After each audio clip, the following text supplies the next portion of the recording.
The story of Jujutsu Kaisen has captured millions of people's attention over the years since it was first started by Gege Akutami back in 2018. The intense tale of Yuji Itadori attempting to prolong his execution by devouring the multiple remaining fingers of the King of Curses Sukuna, and saving as many people as possible from the numerous curses that show their face throughout Japan. However, the world of Jujutsu Kaisen wasn't created just last Tuesday, and the interesting tales of the Jujutsu sorcerers we've become so familiar with have plenty of backstory and origin behind them in order to build the great world that we all enjoy reading about today. I want to focus on one of the most extraordinary battles of the Jujutsu Kaisen series, in fact, the very first battle that started it all.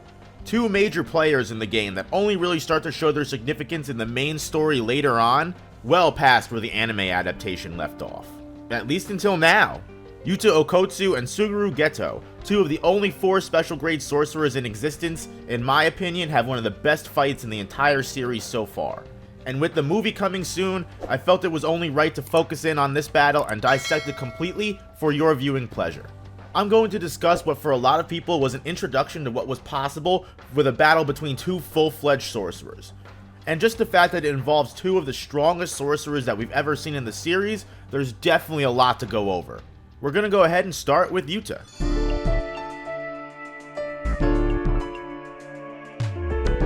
Yuta Okkotsu, the original main character and the sorcerer of boundless cursed energy. Throughout the story of Volume 0, we see him all the way at the beginning of his journey into the world of Jujutsu sorcery. As a human that, even without any training or honestly knowledge of curses whatsoever, he was able to be classified as a special grade due to the amount of power and ferocity that was given off just from his mere presence. It's not a surprise that it didn't take long for Jujutsu High to discover Yuta, as the man was enough of a threat to severely injure 4 larger older bullies that threatened him, stuffing them all into the same locker and somehow managing to not crush them all to death. Even on his first mission with Maki, Yuta just being present in the school with her is enough to make all of the low-grade curses hide from them, feeling the overwhelming sense of death that emanates from Yuta on a constant basis. What makes this eldritch horror even more terrifying is that all of this is done either unbeknownst to or against Yuta's will. What makes Yuta a special grade isn't just him per se, but it is what comes with Yuta that builds his terrifying persona. This terrifying presence has a name, and this name is Rika, a monstrous, catastrophic curse that has been attached to Yuta through a mixture of unfortunate coincidences and Yuta's overall potential and ignorance to the effect of his emotions on cursed potential. When Yuta and Rika were young children, they promised to marry each other when they got older. Young Rika even going as far as to steal and gift Yuta her family's ring to cement this promise. This promise was clearly consensual, as Yuta believed in this promise enough to create a binding vow of sorts without even realizing it. Yuta's love created the catalyst for the destructive force that we know today as Rika, the special grade curse spirit of boundless energy. As to what exactly happened to cause this, one day on their way home from school, Rika was hit by a car and killed right in front of Yuta's eyes. Bringing a combination of love and guilt which got entangled into the dead Rika's corpse, all the negativity surrounding it gave birth to this creature, changing form as it slowly creeped its way further into reality until fully manifesting into the shape we see the first time at the elementary school. Overall, as a duo, Yuta is able to intertwine his cursed energy reserves with Rika, able to benefit from this massive reserve of cursed energy and use it to soar through the ranks of Jujutsu sorcery and combat. Even without any training, Yuta unknowingly is able to protect himself from curses and the toxic aura of those curses, as his sensory techniques completely surpass even individuals like Yaga Masamichi, being able to notice and pick up on Geto's arrival to the school way before anyone else does. In less than a year of beginning to hone his cursed energy manipulation and attempting to tame Rika, Yuta is able to use a curse-infused sword to damage a semi-grade 1 curse, as well as fully learn and recreate Inumaki's curse speech technique, although self-admittedly not completely mastering it yet. Yuta is also able to completely take advantage of advanced techniques like reverse cursed healing, which has been implied throughout the series as one of the hardest sorcery techniques to learn and use. Very few sorcerers are actually capable of this feat alone, and even people like Gojo who managed to somehow learn this technique needed to be brought to the brink of death in order to discover the equation of positive and negative energy at the cosmic level used to actually perform reverse curse techniques. It's unknown if Yuta is only able to significantly jump ahead in experience due to the traumatic situation he finds himself in before his conflict with Geto. You know, with the whole friend group on death's door kind of thing going on. as specifically in the fight with Geto, he's shown to learn and improve in his combat mid-battle. In fact, to think that this would be considered Yuta's first real battle, able to stand up to someone like Suguru Geto and persevere enough to avenge his friends. It's no surprise that Yuta mops the floor with everyone in the later exchange event and becomes the badass that we now know in the current chapters of the series. Although at this point in the series it's unknown how Rika is still with Yuta and able to manifest, it's been implied by Geto himself during their fight that once Yuta begins to learn more about Rika and his own abilities, he will be unstoppable. We see glimpses of this in the aftermath of the Shibuya incident, who, upon showing up to interrupt Yuji and Chosu's battle with Naoya, Yuji even makes the mistake of confusing the massive presence he feels to be his sensei Gojo. As a special grade sorcerer, Yuta brings no shame to the title, and has even earned the respect of stubborn, experienced warriors like Maki, and despite what Kenjaku may say, represents the Jujutsu world's newest hopes as replacing Satoru Gojo as the strongest.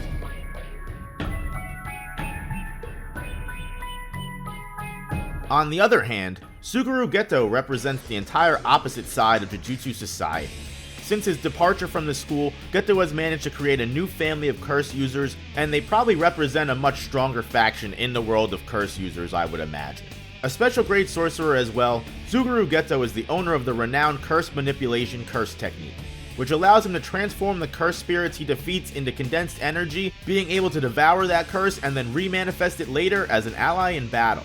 Geto is the pinnacle of what a Shikigami user could hope to be. Not limited by the restriction of finite numbers, Geto was able to ingest thousands of curses and add them into his arsenal for later use, whether that be for battle, travel, torturing people for information, or even surveillance. These captured cursors are all capable of using their own innate techniques, some even at the same time, as well as their own domain expansions if they're a high enough grade. With Geto able to summon any amount of these curses in a moment's notice, this presents Geto with an endless amount of options, be they for offense or defense. The technique of curse manipulation is one of the most versatile in the series yet, and this allows Geto to share the title of the strongest with Gojo while in their younger years, at least until Gojo learns how to further his ability with Limitless. As a teenager, Geto was a noble student who, while he showed respect to everyone around him, definitely shared Gojo's air of superiority when it comes to curse power, and holds a strong individual presence uniquely of his own. Despite this politeness to authority, Geto does have his own individual opinions and isn't afraid to carve his own path, even early into his introduction, being willing to rebel against even Master Tengen and his teacher Masamichi when it comes to the Star Plasma Vessel, agreeing with Gojo that they'd allow Rika to live if she simply decided against this merger and wished it. As stated by Geto himself in the battle with Yuta, self-affirmation is important for a sorcerer to grow. Cursed energy is negative emotion. Selfishness fuels power, which is why as a special grade, it makes sense that even before the change, Geto was willing to rebel and speak for himself, always willing to stand up for his own beliefs. Fortunately for Jujutsu High at the time, these beliefs aligned with theirs. For the time. Although Geto starts off as a strong sense of reason who believes that Jujutsu sorcerers exist to protect the weak from the deadly curses of the world, it's just that makes Geto's descent into madness throughout hidden inventory and premature death even more upsetting. Not just because watching the light fade from someone's eyes is sad in general, but to see how high he sat before he fell makes it all the more worse. Now having fully realized his goal to exterminate the world of all non-sorcerers in order to cleanse the world of curses, Geto confidently commits to his radicalization, willing to even cut his closest friends out of his life because they are unable to agree with his philosophy. As Geto grew to further his ideology and continued to absorb curses from the people that were brought to him by the Buddhist cult, he grew colder, more selfish, meaning it's not a stretch to say in this time skip Geto never ceased fueling his power and curse reserve as he bided his time for the right moment, continuing to grow stronger. In only a couple of years, Geto's personality completely shifts, considering ordinary humans to not even be worthy to be in the same room as him, only making exceptions to either devour curses or pay his bills. During the Night of 100 Demons parade, the sheer amount of influence Geto is shown to be capable of is horrifying. Able to spread 2 giant armies of curse spirits, some grade 1 and higher, upon 2 whole cities in the country of Japan, and still have over another 4,000 in reserves to perform an Uzumaki against Yuta later. Geto is a sorcerer who, although pales in comparison to someone like Gojo, represents exactly what the grade of special was created for. Someone who was able to, with the correct preparation, pull the entire country of Japan into a war of plague and destruction merely off one's own efforts. However, one shouldn't underestimate the man behind the technique. Despite Geto's curse manipulation placing him in the high ranking that he enjoys, it is Geto's well-rounded combat ability that allows him to keep that smug confidence he wears. When it comes to physical combat, not only is Geto able to seamlessly mix his lower grade curses into his combat, even if we were able to take that completely off of the table, Geto represents a strong threat even with just hand to hand. With just his bare hands, Geto is able to effectively push back a seasoned fighter like Panda, outspeeding and outmaneuvering him in close quarters. Geto is also shown to represent a massive upper hand in tactical strategy, a small snippet of which is shown when he takes on the older Shikigami user in Hidden Inventory arc. With pure intuition and the ability to act on instinct with successful results, Geto was even able to hold off both Yuta's and Rika's physical attacks in combination, albeit using a special grade curse tool that's a humongous feat on its own. This goes to show that even for a human, he maintains a solid level of durability, even being able to withstand a full force attack from Inumaki's cursed speech and show very little damage, while in return doing way more damage to Inumaki's throat in recoil. It's also important to mention here that this may or may not imply that cursing Geto with cursed speech was harder on Inumaki than it was against Hanami.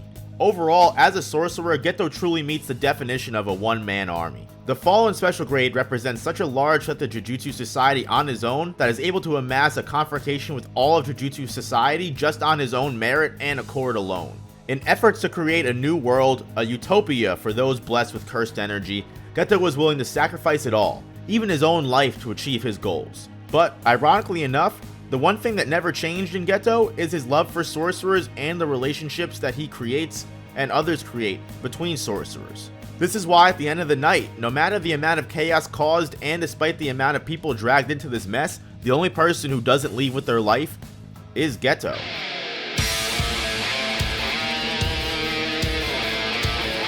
The fight erupts almost instantly due to Yuta's heightened emotions upon discovering the beaten bodies of all his friends, being able to willingly manifest Rika completely for the second time. Unlike the curses that all begin to show fear in the face of even just the aura of Rika, Geto was one of the first and only opponents to confidently smile in the face of this deathly presence. Even faced with what at a time, before being retconned, was supposed to be the Queen of Curses, Geto intends to merely test Yuta's strength and see what he is capable of before ending him and taking control of Rika in the process. Geto only attacks Yuta with low-grade curses, even being nice enough to allow him a short pause in the middle of the fight to heal his friends. Whether this is Geto simply playing with his food or this is because Geto genuinely didn't want the other sorcerers to die is a little ambiguous. As stated previously, it's genuinely impressive for Yuta to master an ability like reverse curse technique. This isn't the only improvement in his character at this point, as when Rika begins to act out of line, Yuta is able to sternly discipline and redirect Rika's anger towards the main threat in the situation. For someone who was genuinely afraid of the curse that was haunting them in the beginning of Volume 0, it's such a significant display of development that Yuta is able to reel Rika under his control and begin to create a beneficial relationship between the two of them. Once again, whether this is because of Yuta's further experience with his curse and growing confidence over time within himself, or just an aspect of his mental state in response to the abrupt conflict that he's currently in, is unclear. As Rika is able to refocus and the duo prepare to attack, Geto continues to wait patiently, clearly underestimating the amount of control and preparation Yuta will be able to bring with him to this fight. While planning on continuing to flood the battle with small fry, Yuta intends to end the warm-up and takes Geto for a surprise by annihilating all of his low-grade curses with a suddenly summoned microphone and the Inumaki family sigil. Only possible through his boundless cursed energy, Yuta is able to grow and learn at an accelerated rate. Because of this, in less than a year, he's able to pick up on the Inumaki clan's cursed speech ability, even being able to manifest a catalyst to recreate the conditions needed for the spell to take place. Although Yuta does admit after killing Geto's curses that he has yet to perfect the proper usage of the technique, it puts a new picture up of what heights Yuta and Rika have the potential to achieve. Geto becomes only more impressed with Rika after this, and is only enticed further to attempt to steal Rika from Yuta. Yuta, from what it seems, is currently a bit off pace from his fluctuation of cursed energy. He begins to rant to himself about how amazing his friends are, and then is right back to directing anger towards Geto in the next second. His emotions are running rampant during this fight, and this probably contributes a lot to his power level in the moment. Geto even makes light of this before readying himself to continue the combat. Geto, who uses Toji's inventory curse by the way, summons the special grade curse tool Playful Cloud in order to level the playing field and hinder Yuta's gaining momentum in this fight. It's amazing how even this early into the story, when half of these story beats were years away from even being sketched out, small plot points like this are able to be uncovered. You really have to wonder just how much of the story Gege had planned from this point and just how much he decided to make important or relevant later. Geto chooses this time to preach to Yuta, claiming human beings are foolish in being unable to understand their own potential and instead assigning qualities they look for in entities like gods or deities. Geto believes that Jujutsu sorcerers are the gods that humanity wished for, and they are stupid for not realizing that. Meanwhile, for Yuta, who's probably running around right now so high off cursed energy and adrenaline that all he hears is runs right at Geto, attempting to sync up his attacks with the newly manifested and under control Rika. You really have to praise Yuta for being able to keep up with someone like Geto, who was a combat prodigy even back when he was Yuta's age. Speed-wise and tactics-wise, Yuta is on point for this battle, and this is primarily why, despite being much lower in experience compared to Geto, he's able to keep up with the more seasoned sorcerer. With his recent development of being able to control Rika, Yuta is able to close any gap his inexperience may leave by placing another offensive unit in his combat range. Having two bodies is better than one, of course, and a monster like Rika is definitely a good second body to have. However, as we went over previously, while Geto is able to present an intense threat with just his individual combat prowess alone, what gained him the grade of special is what separates him from your average physically gifted sorcerer. Bringing curse manipulation back into the equation, Geto is immediately able to return the momentum to his side, being able to throw Yuta off guard and immediately land decisive hits to turn the battle back around. Yuta questioned Geto's resolve, asking if Geto really considers himself some kind of god, and Geto's quick snapback on top just represents how powerful his beliefs truly are. Geto doesn't think he's a god, he just thinks humans are beneath him. He's not some vengeful, god-complex villain. Geto respects Jujutsu sorcery and only wants to further the world's progression in the way he deems best. However, through the battle with Yuta, it can be seen that the weak are not meant to be trampled on by the strong. As through befriending those around him, despite how much lower on the totem pole they may be, Yuta grows in confidence and strength just from the friends he keeps around him. Yuta doesn't see them as weak or worthless. In fact, they are the sole reason in this dire moment Yuta is able to push on, ready to overcome any obstacles that stands between him and his friends' livelihoods. As Yuta recovers from the attacks Geto lands, he steadies his own resolve. As opposed to the all-over-the-place anger-fueled Yuta we see in the beginning of the battle, we now see a more calm, focused Yuta descend back to the battlefield after further adapting to the practice of sorcerer fighting. Dropping back into the battle for round 2, Yuta switches up the grip of his sword and launches himself back at Geto, his speed vastly increased from the previous onslaught. Despite Yuta's new, more calm demeanor, his cursed energy rages and flashes, becoming so overwhelming it actually shatters the sword he's using as he attempts to slash Geto after finally creating an opening. Geto takes this as a moment of inexperience, cockily correcting the sorcerer on his poor habits. But little does Geto know, the sword snapped not to incorrect manipulation, but because the power running through Yuta's veins was too much for a vessel to maintain. As shown with just one punch, Yuta is finally able to deal successful damage to Geto, drawing blood and finally backing the sorcerer into a corner. This battle has been a great perspective of tides moving back and forth, as each party took their turns with the momentum, which results in Geto's biggest mistake, not immediately ending Yuta with all of the strength he has from the start. Let alone, later on in the series we find out just how handicapped Geto truly was. It's interesting to think just how different this encounter could have gone had Geto been more careful and taken more precautions to Yuta, taking him more seriously as a threat. Although in the final moments of the battle, Geto does finally decide to stop treating Yuta like a child, unfortunately with how the battle turns out, we know this decision is too little, too late. Yuta, fully invigorated and charged in his feelings, yells at Geto, saying the only way he can believe that Geto is wrong about other people is if Yuta is able to defeat Geto's beliefs and kill them with him. Both parties take up their arms in an attempt to end everything in one final attack. Geto unveils one of his special grade curse spirits, as well as crafts a maximum Uzumaki, using the remaining 4,000 or so curse spirits he kept with him throughout the night parade. While Yuta, ready to do anything to accomplish his goal of snuffing out Geto and everything he stands for, offers his life up to Rika in exchange to meet Geto's ferocity with equal intensity. Yuta pledges his undying love for Rika, fueling the flames underneath the curse placed on the both of them.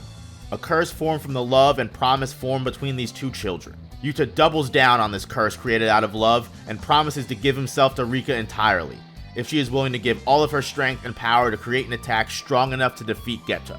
With just one kiss, Rika breaks down and begins charging everything she and Yuta have into one final blast of cursed energy.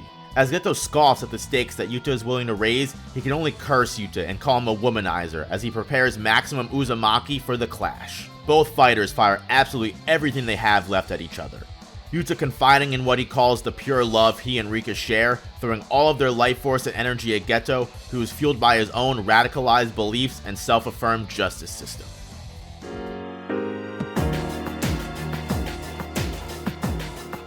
We all know how the story ends. Despite all of his superior experience, knowledge, and power, Geto crawls away from the battle with half of his body ripped off by the final clash of the fight between him and Yuta. Because Geto spread himself so thin, splitting his forces 3 separate ways between Kyoto, Tokyo, and his own personal arsenal, he underestimated just how far Yuta was willing to go. Geto's final mistake was putting more interest in the curse than the vessel, as by assuming Rika was the major threat, and Yuta was merely the puppet that could easily be disposed of, he never could have seen the loss coming his way when he was taking Yuta's classmates out one by one. Through the win, Yuta is able to prove that no matter how high one individual can soar, they are nothing without the people around them.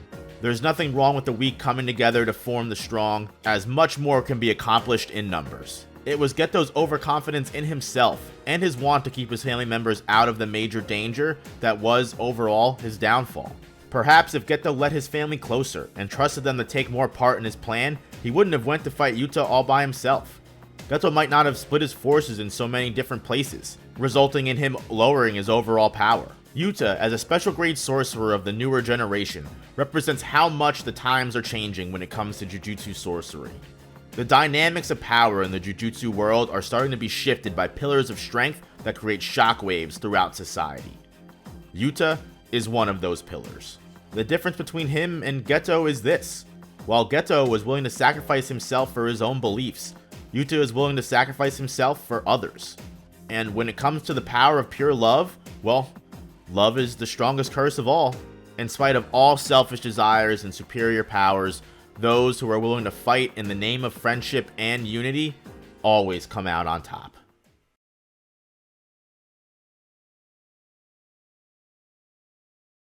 Hey guys, thank you so much if you made it all the way to this point in the video. I appreciate every one of you guys that watches all the way to the end. It really means the world to me that I'm able to go out there and start making content that people enjoy. So please, if you do enjoy it, hit that like button, let me know you like it. It keeps me going. And also, if you want to be a part of the bigger community that I'm trying to create, feel free to join the subreddit right over here. Whatever social media you guys use, whether it be Facebook, Twitter, Instagram, definitely hit me with a follow on that. I'm not just trying to plug, I really just want to get to know you guys and be able to be involved a little bit more. Once again, I appreciate every single one of you guys for clicking on the video and making it to the end. It really means the world to me. Thank you from the bottom of my heart, and I'll see you guys in the next one.